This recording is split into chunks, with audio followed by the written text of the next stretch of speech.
રાજકીય શૂન્યાવકાશ સર્જાયો છે.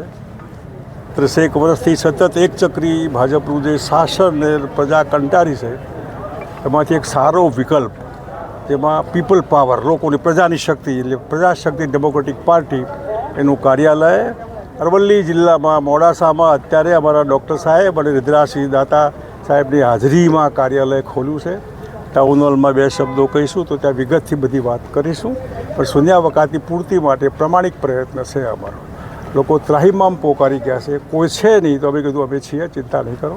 બાપુ સાહેબ, હવે પત્રકારોનો પણ અવાજ દબાવવાનો પ્રયાસ કરવામાં આવ્યો છે. પોલીસ પત્રકારો સાથે 5-5 કલાક સુધી એનું ઇન્વેસ્ટિગેશન. કોઈનો અવાજ ન દબાય માટે અમારો અવાજ મજબૂત કરો તો તમારો અવાજ ઓટોમેટિક ફર્સ્ટ ક્લાસ, કોઈ તમને રોકશે નહીં. Thank you sir. એટલા માટે કે આ પીપલ પાવર છે. એટલે બાપુ, બીજું અમિત શાહ સાથે આપની મુલાકાત થઈ, ત્યારબાદ પાર્ટીનું ગઠન કરવામાં આવ્યું છે. જેમ આમ આદમી એ પાર્ટી ખોટો ભ્રમ છે તમારો. આ 2020માં પાર્ટી અને હું 20માં નહોતો મળ્યો, હું 24માં મળ્યો હતો. એવું નથી કંઈ ચાલ્યા કરવા. Thank you sir. કોઈને મળવા કરવા બહુ મહત્વ ના.